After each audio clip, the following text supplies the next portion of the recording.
This podcast is recommended for mature audiences.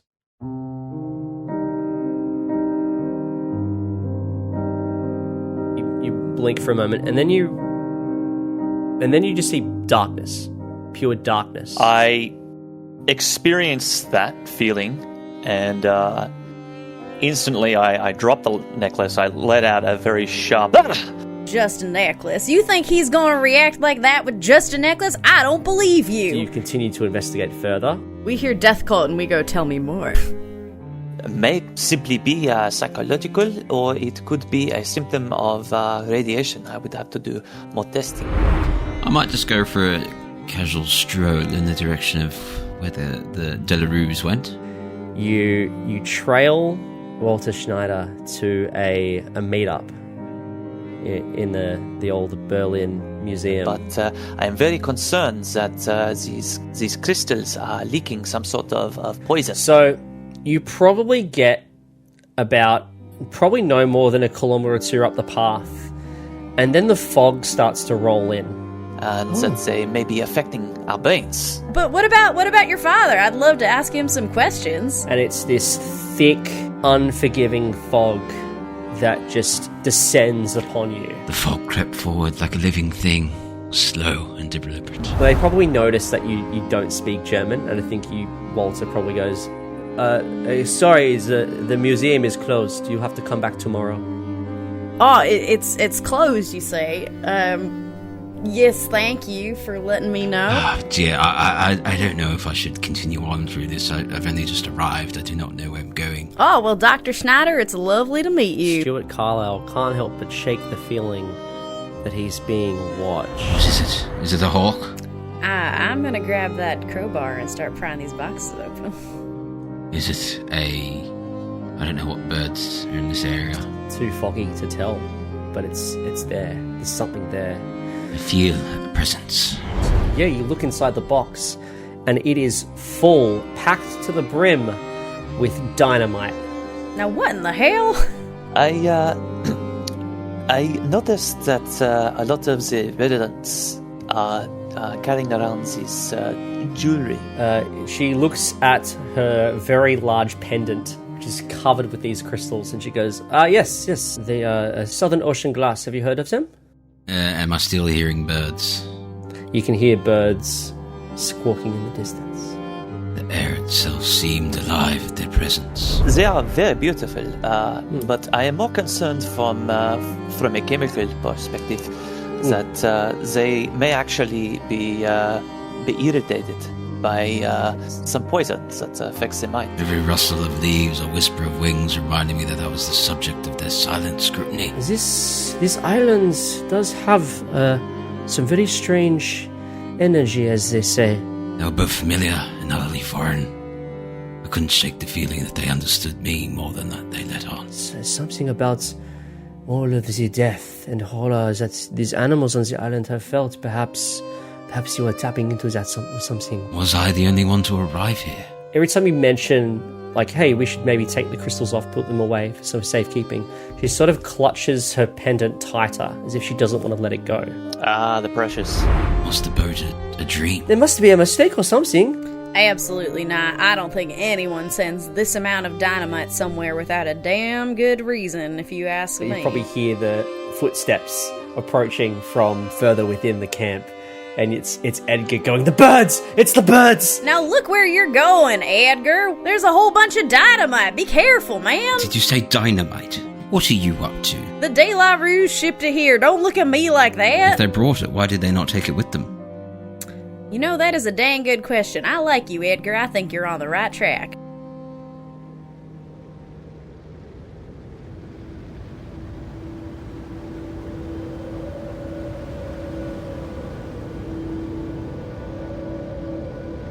As this happens, you hear the sound of a dinner bell, and Claudette going, "Dinner is ready, please, come on in.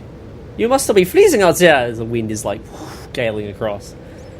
Well, no use thinking about this on an empty stomach, is there? Let's go get some grub. Yeah, Mr. Appleby, put that box down. You don't need to do all the heavy lifting. Leona will look after it. Please, come on in. And yeah, you head in to Claudette's house. As I said, it's probably the first that you and Dr. Rick, because Dr. Rick have probably seen it. It's very cluttered. There's things in boxes already. The windows are partially boarded up. Looks like they're about to mothball the place. You get this strong smell. The food is quite nice. You get the inviting, home cooked meal. Looks to be lamb. Looks to be. What do you mean, looks to be lamb? Looks to be lamb. A few tinned veggies here and there. And they've arranged to make it quite, as nice as they could be. But you do get this strong smell of kerosene and fish oil and just fish. You just smell a lot of fish as you walk into this cramped kitchen. Oh, sorry, this cramped dining room. You see Claudette is carving up some of this meat. Pamela is bringing out, looks to be some wine. It looks to be very old, so she's sort of like rubbing all the dust off to pour it into glasses. You see Adele is sort of she's sitting there reading a Bible, and you can see Leona is setting the table. And off in the distance you can... Oh, so I should say Adele is breastfeeding at the same time she's doing this. Super mum. What are you three doing? What do you do? I would have offered to help with dinner after the conversation we had. So would she have taken me up on it? Yeah, she probably would have let you. Yeah, so yeah, you were chopping up. You would have been putting the lamb in the oven and setting the fire going and all that sort of stuff. Yeah, so I'd be helping out with the serving in that case. Yeah, of course. Yeah, you're doing that. What are the other two doing? I want to talk to the most normal person here. Most normal person here. That's interesting. Give me an anthropology roll. I don't know if I'll be able to pass that. Well, you have anthropology. Oh, I do, don't I? Yeah. Oh, success. Very good. Who is the most normal person here? So, I guess the family dynamic from your short time on the island, as the residents are sort of interacting with each other in this moment, you sort of quickly get an idea of the pecking order of things. So Pamela is the leader. Birds, the pecking order, going mad. Yeah, so Pamela is she's giving instructions, not barking orders, but she's giving instructions. She's like, Leona, here, take these, and Claudette, is the bread ready yet? And she looks like she's like the leader of this little group. So she's running the show. Claudette looks to be, she's faithfully, accepting orders with a smile. She seems very friendly. You've met her already. She probably says, Mr. Ravenscroft, did you go on a walk or something? I hadn't seen you in a little while. Are you okay? Well, yes, I did try to go on a little bit of a stroll, but I must say the fog on this island is quite something. Yes, it is. Do you often have issues with fog? Oh, all the time. Are you limping? Are you hurt? I must say I did. I tripped on a stone. Oh, please. Rock or... No, it's Take all, it's fine. Sit down. Please sit down. No, it's fine. Thank you. No. I insist. Please sit down. She pulls a seat up, and she gets you to sit. I sit, and I'll let her do whatever she wants to do. But I'm like, what are your thoughts on the birds on this island? As she's scrounging around for something cold, like a cold compress. Whatever do you mean, the birds? And she starts pulling through. She says, Leon, is there some? I saw something that we can use, or perhaps something cold. At the risk of sounding silly, I can't help but feel like they watching us. Oh, that is strange. I have never had an issue. I'm assuming you're talking about the skewers. She pulls the what? The bandage. The skewers. There's the birds that are local to this island. There was an explorer person who came a year ago. He mentioned that's what they were called. And it's very interesting. Are they big birds, are they not? Are they bigger than what you find on the mainland? Bigger in some instances. No, this is very odd. Are they? Is it a known behaviour of theirs to follow humans? No, I cannot say that. Cannot say that is a thing. And she starts, bandaging up your leg as best as she can, compressing it. As I say, I'm probably just being silly. Yes. Of course. Yes. Try not to put too much weight on it. You should be fine. It doesn't look too bad. Just take it easy tonight. You should be good by tomorrow. I'm gonna hobble over to Stewart. Yeah, you do that. Stewart, good man. Edgar, how are you doing this fine evening?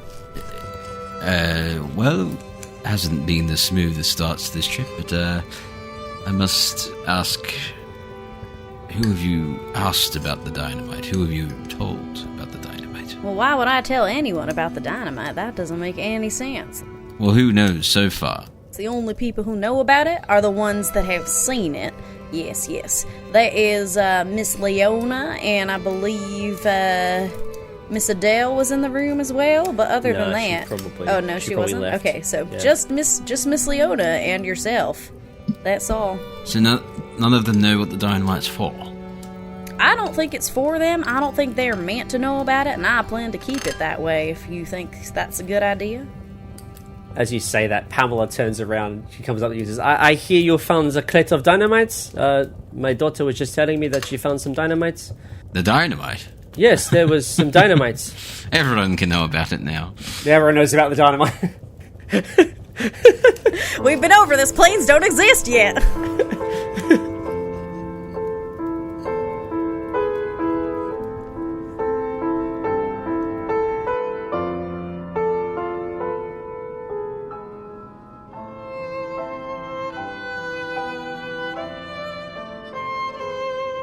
The Fumbled Anthology presents The Black Drop, a Trail of Cthulhu scenario written by Jason Morningstar, adapted for Call of Cthulhu 7th edition, starring Liam Braid as writer Edgar Ravenscroft, and introducing Matt Connor as Dr. Heinrich Himmelfaht, and Jamie Mikado as diner cook Stewart Appleby. Alex Green is the keeper of arcane lore, and everyone else. Chapter 5: The Gift.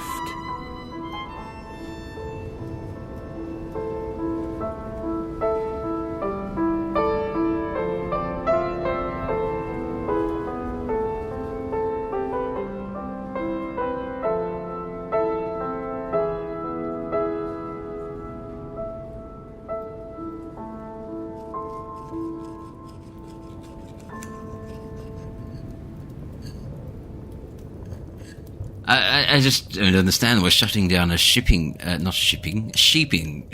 herding industry. Why? What on earth would we need dynamite for? That is a great question.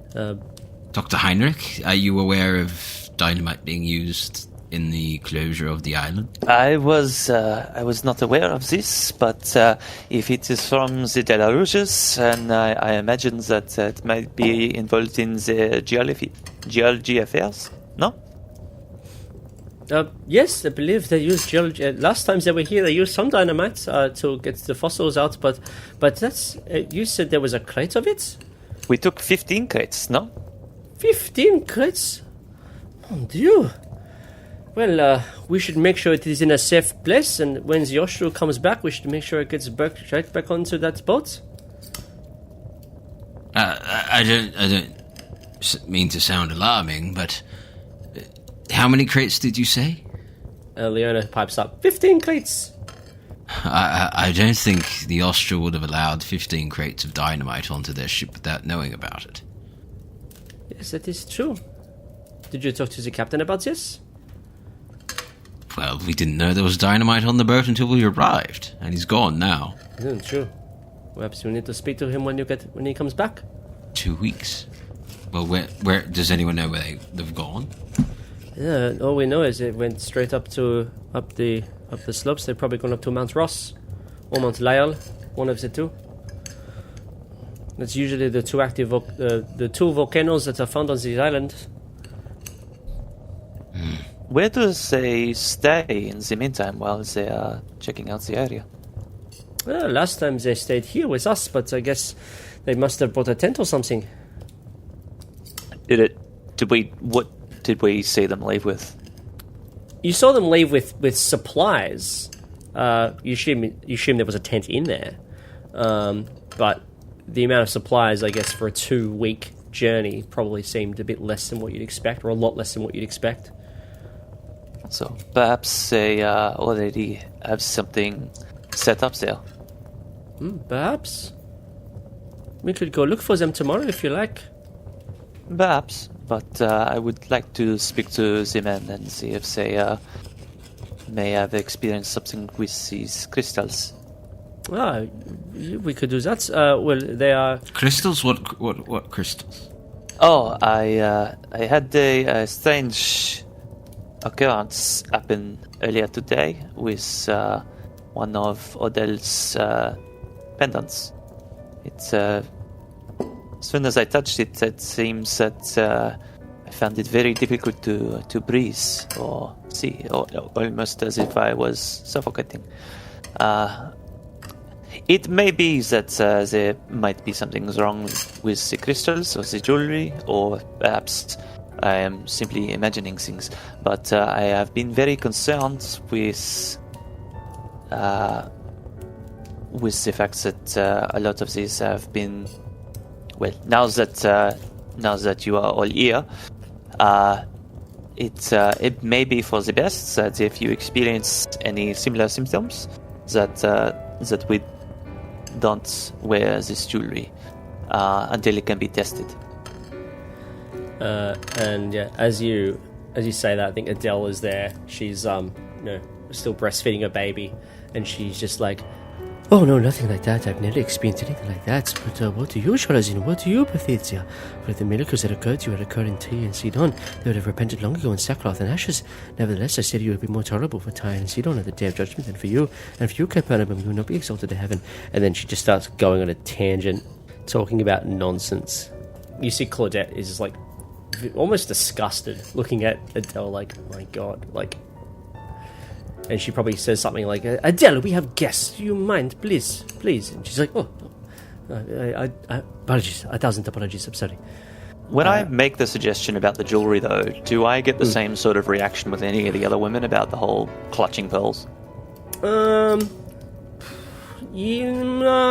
really. I mean, Leona probably maybe sort of just like looks at her ring slightly concerned, but Adele certainly doesn't. I think Pamela's sort of over the shock. Claudette doesn't say anything. She doesn't really gesture anything. In fact, react. I mean, I think you probably notice that Claudette isn't wearing the jewellery. Okay. Yeah. But she was earlier. No, I don't think she was. You can give me a spot hidden roll. Okay, yeah. That is a 99. It's like a crit fail. Fumble's a 99, right? If you are trying to roll for a skill that's lower than 50. So what was your spot hidden? My spot hidden is 50, yeah. Oh, no, it's not a fumble. It's just a regular fail. She might have been, you don't know for sure. But she's definitely not wearing one now. Yeah, well, now Edgar knows. Is there anything else you guys want to talk about to the women of the island while they're all in one place? No, I wanted to talk to Heinrich alone, please. Not alone with you guys, but alone away from the characters. I suppose we'll have to wait until after dinner. Sure. Well, dinner is a fairly cordial affair. Leona probably asks you all a million questions about, life in London and in Paris. She's, just wants to know all about, all the technological advances that have been happening since people were last here, and tell her about it. Maybe she picks up like, "Oh, you said they have these things called cars. Is that still a thing, or is that fad died out?" And probably mention that, "Oh yeah, it's still going. It's probably getting bigger." Yes, they're things. They've been used a lot. They were quite important in the Great War, in making sure that supplies could get from place to place. People raced them. Very, very good. Very handy. Oh, interesting. Yes, you're probably asking about, world affairs. Like, oh, it's what has been. Last I heard, there was some stuff going on in Germany. What's going on with that? Oh, they got a new chancellor and their president. They had a Hindenburg. He was very popular war hero from the Great War, and he'd been replaced by this Adolf Hitler fellow. And he seems pretty good. He's really boosted the economy. He had a march for women's rights. I'm told he's a big proponent on animals and vegetarianism. It seems like a very progressive man. Not quite sure. I'm not big on this. He seems to be pushing a lot on blaming the Jewish on a lot of things. But overall, I think things are really looking up for Germany. Yes. And she probably says, I've never met an American before. Tell me I've never heard of where you're from, Savannah, Georgia. What is that like? I've never met anyone from there. Well, it's absolutely wonderful. It's the best dang city in Georgia, which is the best dang state in the U.S., which is, of course, the best dang state in the best dang country in the world. But it's absolutely lovely. There's, all the trees and the river, and it's nice and warm all the year round. Just everything you'd possibly want out of a perfect place to live. You keep saying that, Stewart, that America is the best country in the world. But honestly, I find that quite offensive to say in a room full of people not from America. Do you have a problem with that, Mr. Heinrich? Indeed, I do. I believe that growing up in France and knowing about Germany, that there are a lot of problems with a lot of different countries, and that perhaps the slavery aspect that was so proponent, it was a very big deal for a very long time, and that America has its own share of problems. And while you are very welcome to share your beliefs in patriotism, I'm not averse to that. It seems very shallow to talk about America without addressing any of the political issues that it is experienced, especially in front of a bunch of people from France. And, of course, England, which I'm sure has its own problems. But is a lovely place to live, no doubt. Well, we can agree, Mr. Heinrich, that you are wrong. Anyways, how about this food? She quickly tries to change the subject. Oh, I'm not giving up on this. I'm going to take this opportunity to grill Stewart, the American, a little bit more. All right. But what? Edgar's writing down notes about dramatising this whole conversation into a chapter. So tell me, Stewart. In the book, they fight. Canonically, has the Holocaust happened yet? No. Great. 1934, so Hitler's just come to power. Yeah, that's what I thought. That's why I said, it's really looking on the up and up for Germany. Yeah. The American hurled a piece of meat towards the vegetarian German. No, I'm curious. Stewart, what makes America such a great country to you?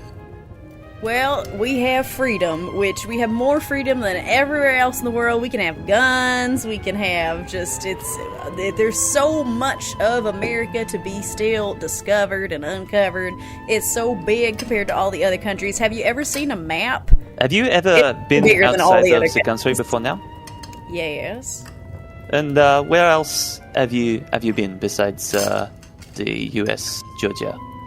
Oh, all over. I've been to all the continents, and I can safely say that the United States of America is just better than every other one. Oh, every single continent. All 7 of them. Dr. Heinrich, give me a psychology roll. Thank you. No, that's terrible. That's fail.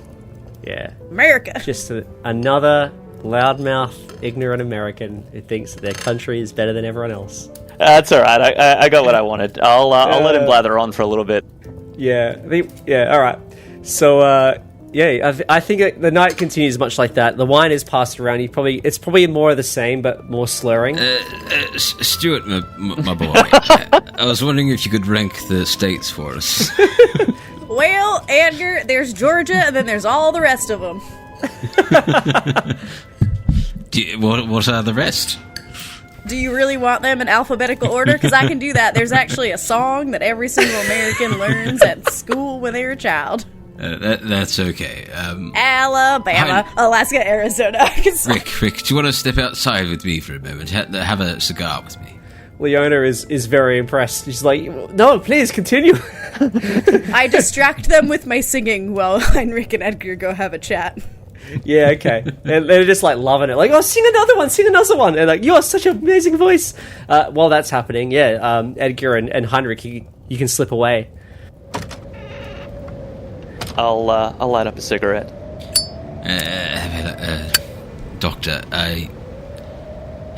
maybe it's just myself, but I feel like you and I are the only ones here with pure motivations to be here. I don't know what that Stewart chap is here for, but he's certainly not here for a holiday. I will admit I have never been to this America before, but it does seem whenever I see American tourists in France, they are all the same. Just talking about how great America is and how incredible the country is. Like they have never tried the food here in France. Or anywhere in Europe, really. I mean, I can't say much for...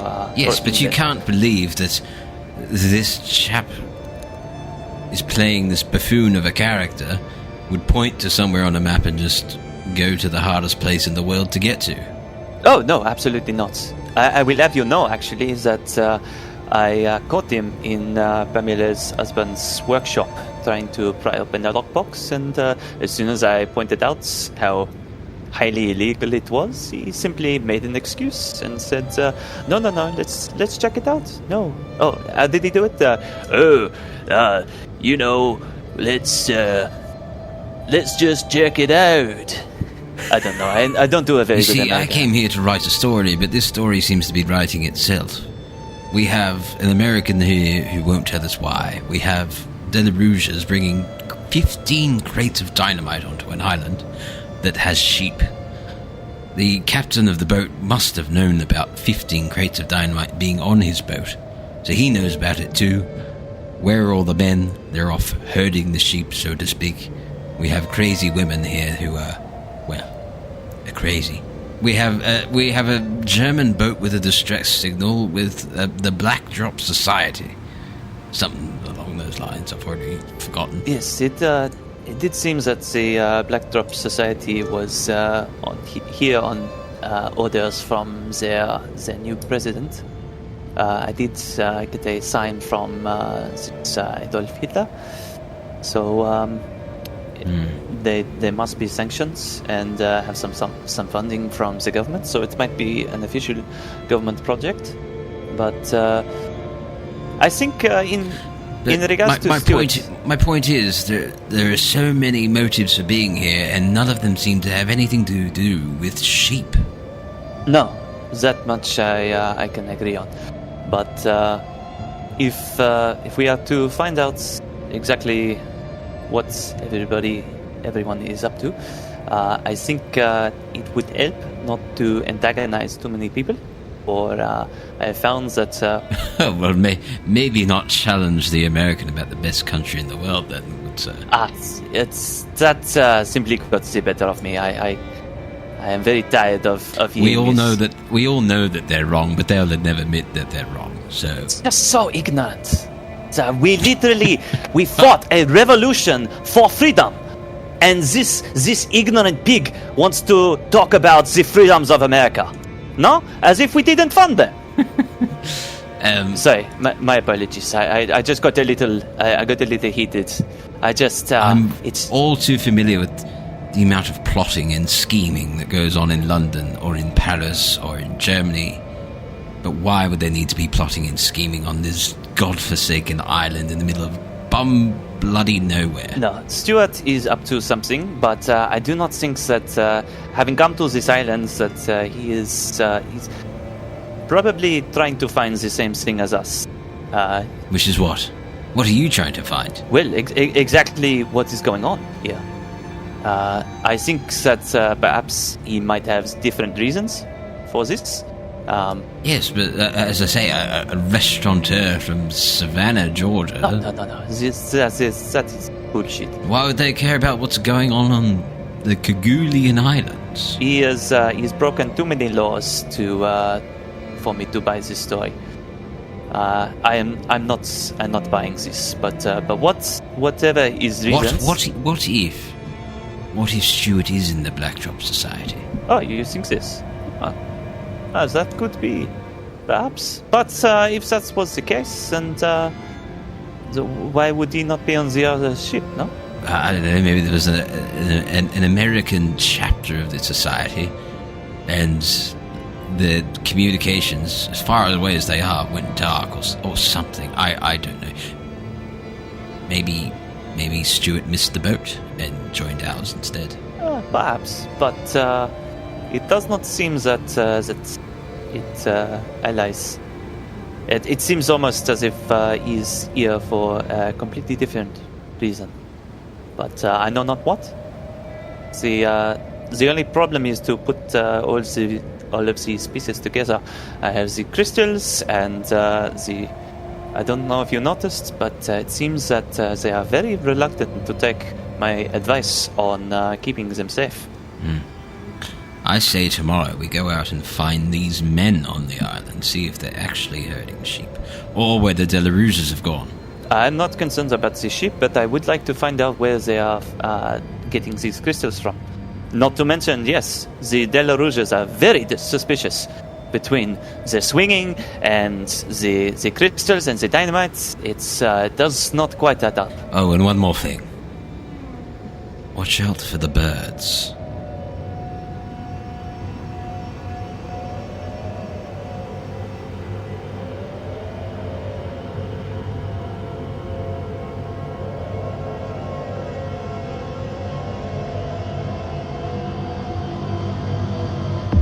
Yeah, as that's happening, as you're having this conversation, Stewart is singing. He started out singing, just the 50 State song, and then have just, gone into a rousing rendition of Peach Pickin' Time Down in Georgia by Jimmie Rodgers, throwing up some Blue Yodel number 12. Really big fan of Jimmie Rodgers, I reckon. Are these pre-1930s artists? Yeah, I've got Billboard 1933 open on my computer as we speak. So you're just singing and they're having a great time. Everyone's a little bit drunk at this point. And Pamela probably pulls you aside, just like while you're sitting down and you're just having another chat. Pamela's like, Mr. Appleby, I heard you were interested in the Julian's, my husband's Julian's workshop. Would that be correct?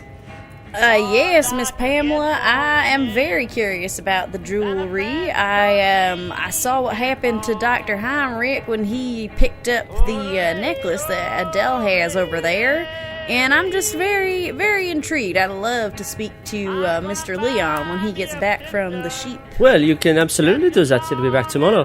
But it's just funny, you mentioned that I had a good conversation with the doctor earlier today about his little episode. And yes, I mean, I would say we have not experienced Southern Ocean glass having that effect on people before. But if you're interested, and she pulls out this like a necklace with a crystal on it, and she offers it to you. She says, my husband makes so many of these. We give these to travelers all the time. We'll offer one to Edgar as well. Probably not the doctor. He seemed a little bit put off by it. But if you're interested, we'd love for you to have some. And she offers it to you. What do you do? Well, Miss Pamela, that's very, very nice. I don't take it. I don't hold it. I don't want to touch it. Would you mind just grabbing a napkin so I can take a closer look at that? A napkin? Sure, I can give you a napkin.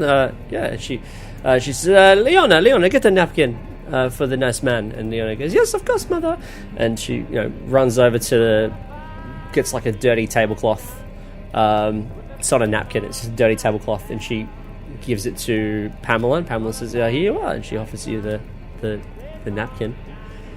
I take the napkin and kind of hold out my hands and just let Pamela drape the necklace over the napkin. So there's no skin-to-skin contact here. Can't be having that. She gives this like condescending smile, like, oh, okay, all right, little baby, here you go. And yeah, she does as you ask, though. She's polite enough. She lets you do that. So yeah, you're holding this napkin, which is holding a piece of Southern Ocean glass. What do you do?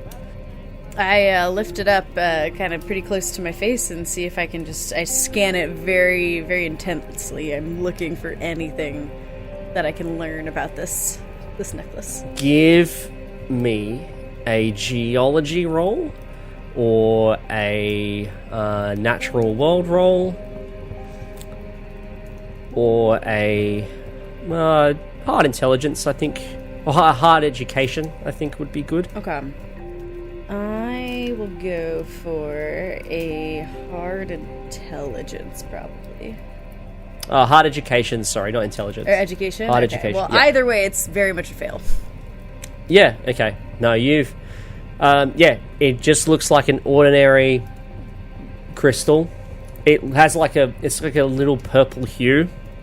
But it looks like stained glass. I guess that's why they call it Southern Ocean glass. And yeah, at this stage, you don't feel anything when holding it. All right. Well, I don't want to be holding this thing for too long, so I thank you, Miss Pamela, for giving this to me. But I think it's actually best if I just leave this here with you for now, if that's all right. I'd love to talk to Leon when he's back tomorrow, but for now, I think I will kindly thank you for the gift and also leave it here on the table and not take it with me. Okay. Probably just forget to take it. And as you finish this conversation, the others come back in. Pamela does the same thing to you. Ed goes, we, as a warm welcome to our little home, I am offering you a gift. And she gives you this old pendant of, she says, this is Southern Ocean glass. I give a glance to Dr. Heinrich, looking for confirmation of whether to touch it or not. We give these out to all of our travellers. Every single person who has come to us this way, we give out a little gift for them to, as a welcome to the Kerguelens. Please, would you? And she offers it to you. What do you do? Who says that? Pamela. I look to Dr. Heinrich for an... Yeah, I'll step up at that point, and I'll say, Pamela, with everything that I've mentioned with the issues, I'm not sure if giving out these crystals is such a good idea. As I said, no one has ever experienced what you experienced on this island. I do not think that the crystals have anything to do with what you experienced, to be quite honest with you. So, if you could be a little bit less rude, please. And she offers it to Edgar. Look, if there's... I do not mean to offend, but if there's a chance that these crystals have got a toxic coating, I'm not suggesting that it's there on purpose, but maybe the southern weather has, I don't know, had some sort of toxic effect on the outer lining of the crystal. Maybe it's perhaps not safe. Yeah. Do you examine it like Stewart did, or are you worried about going near it? I'm only basing my thoughts off what Heinrich said. So, no, I think Edgar's too suspicious of why everyone's here to take it. Fair enough. That makes sense. Yeah, and Manuel probably frowns at Dr. Heinrich. Yeah. And look, I'm sorry, Pamela. I know we're guests here, and it is rude to not accept the gifts, but we've come a long way, and to risk any toxic effects while we're so far from any help would not be wise, I don't think. Well, if you think that my husband's work is toxic, then you are more within your right to think that. But yes, I will. She almost sadly puts the necklace away, and she says, "Well, I must be getting off to bed. I'm sure you are able to see yourselves in for the night. Yes. Yeah, Of course. She barks at Leona and Adele. Clean up. Claudette, clean up as well. And they go, yes, miss. And they start cleaning up. By way of apology, I'll assist in the cleanup. Yeah. And while I'm cleaning up, I'll ask Claudette and Leona. Yeah. Is Pamela always like this? As you do, I'll just find out what Edgar and Stewart are doing. Edgar, what are you doing? Finding my way to my accommodations. Yeah. Okay. And Stewart? Similarly, I am just gonna head back and make sure that the dynamite has not, is still stable in my stable. Yeah, it's still very stable. Yep. Yeah. Okay. Dr. Heinrich. Yeah. You're having a conversation with Leona and Claudette. Yes. Claudette, I noticed that despite my station and my research in this field of medicine, that Pamela was quite offended at my suggestion that perhaps these crystals were not all they claim to be. I noticed that you are not wearing one. No, not really. I just don't care for it. And she not upset, or do you feel that there might be some tension as a result of this? No, I cannot say there's any tension between me and Pamela. We get along very well. We have to in a place like this. Oh, oui, of course. Let me help you with that. I'll grab the thank plates. Merci beaucoup. Yeah. And Leonis probably says it's very interesting that you mentioned that you had that strange vision. Pamela does talk about a lot of the horrible things that have happened on this island. The sealing and the whaling and all that. She does go on about that sometimes. It's almost obsessive about it sometimes, you know. But yes, I've had this my ring now for quite some time, and I never experienced what you experienced, Doctor. Are you sure it was the crystal? I rest assured, young mademoiselle, that I have never, even in my 2 years serving in the Great War, I have never experienced something like this, short of physically touching the crystal. That is, but I have done my studies on uranium and other metals and chemicals that may cause toxic fumes or some other manifestations of the brain that may cause these symptoms. So it may be that they have been exposed. Sometimes they aren't exposed until they have been wrought with some other chemical or even maybe perhaps the process of making the jewelry. But I have legitimate concerns that perhaps that might be why the personalities of some people on this island might be affected. Oh, okay, that's a very interesting theory, Doctor. I cannot tell you what to do, of course, but I would very heartily recommend that perhaps you avoid wearing that ring unless perhaps save it for special occasions. Maybe just take it off tonight and see if you notice any change. Yeah, she takes it off and she puts it on the dining room table, and she says, "Okay, no harm, I guess. Good night, Doctor." And then, as she leaves, you probably notice Adele is still sitting at the table. She's writing something in a small journal. Looks to be like a journal or a diary. She's just scribbling away manically. And she probably sees that everyone else is gone. She looks up and goes, sorry, I must head off to bed as well. Good night, Doctor. And she scurries out. And all that's left is just this ring, Southern Ocean glass, sitting on the dining room table. All right. At this point, I will, and I'm all alone in the kitchen at this point, right? Yeah. Or the dining room. Yep. I'll take my gloves out. I'll put them on. Mm-hmm. Without touching the crystal itself, I'm going to just pick the ring up and examine it. Yeah, give me a natural world roll or a history roll. Yeah, I'll give natural world a shot. That is a fail. It said it's got a slight purpley hue. And it looks glassy. It's got a glassy hue to it. Since it's why they call it Southern Ocean glass, but there's nothing really. You've never heard of Southern Ocean glass before. You don't know what it could be. But yeah, it's just. There's nothing strange about the ring either, is there? Yeah, the ring looks just like a normal, almost like an iron ring. It's not made of any sort of rare metal. Looks to just be like a crude steel or iron ring. Yeah. Was the pendant made of the same material? Yeah, the pendant's also this made of this sort of brass or iron.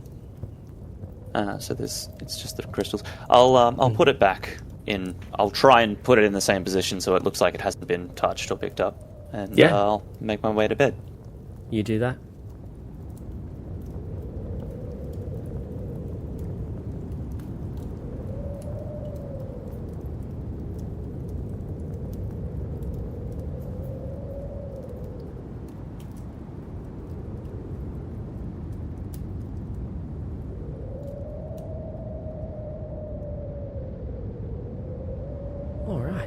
So, everyone's asleep. So, only thing that really happens is, I guess, unless if anyone wants to sneak out in the night, you will have a fairly uneventful sleep. There's dynamite in my room. I'm not leaving that. Sure. What I will say is, Dr. Rick, you wake up and everything is dark. It's black. And all you can hear is the sounds of seals and like baby seals and slightly older like adult seals, and they're crying and they're screaming and they go push, and you see whack, push, whack, push, whack. And like something like wet and meaty, like almost like this. It was like it sounds like they're being clubbed. This big wet and meaty thud, push, and the seals are crying, and then they're extinguished by this meaty thud. And it's dark, and you try and open your mouth, and then dirt just falls in it, and you start screaming in anger and rage at what is happening, and you try to move, but you can't. And as you begin to choke on this dirt, and then you probably wake up, take a big deep breath, and it's like morning, and you are in your bed. Give me a sanity roll. That is a success. You don't lose any sanity. But it's still very unnerving. So, Edgar, your ankle's feeling a lot better now, so you can get a hit point back. Good. Whatever Claude did last night worked.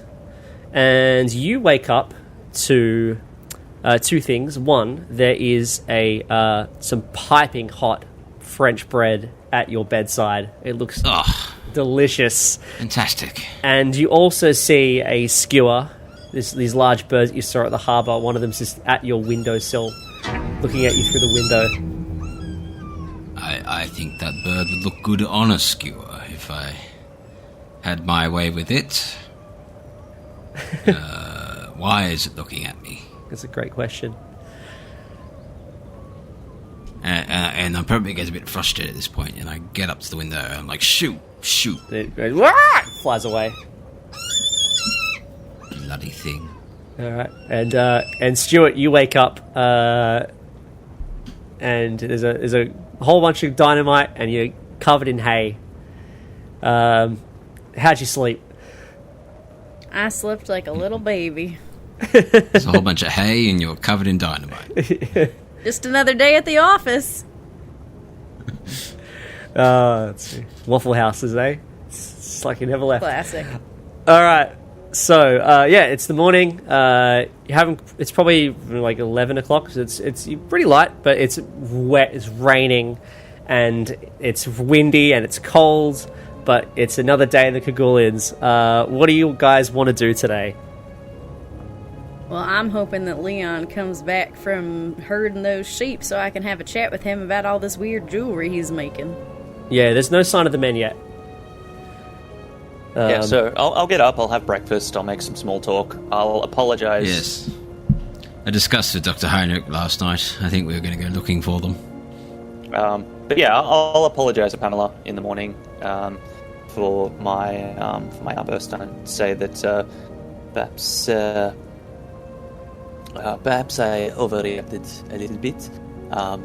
It's in my profession, sometimes people can get sick or die from seemingly no reason, and perhaps I was simply a little bit paranoid.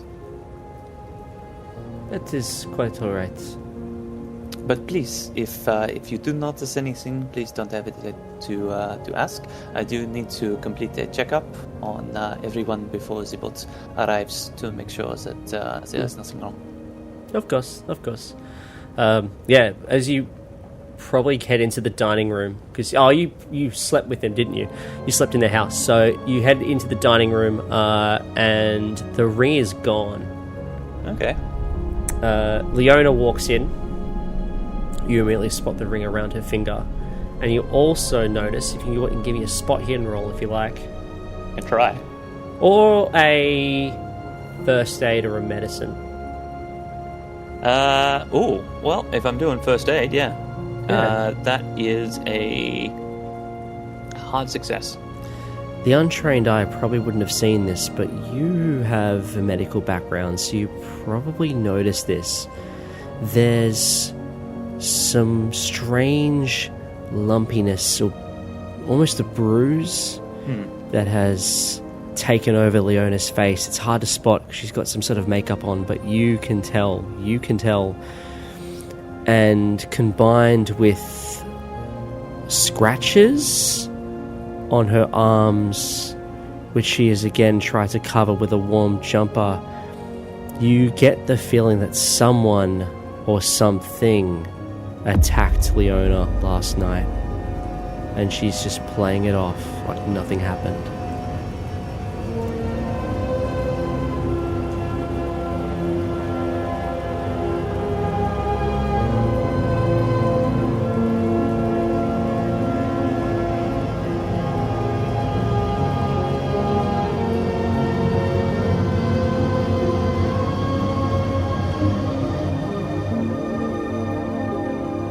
You have been listening to the Fumbled Anthology.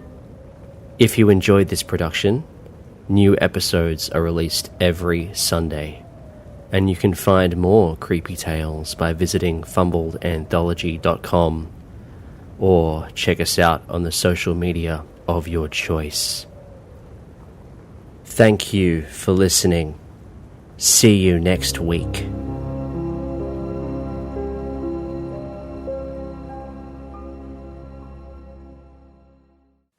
Yeah. America. Just another loudmouth, ignorant American who thinks that their country is better than everyone else.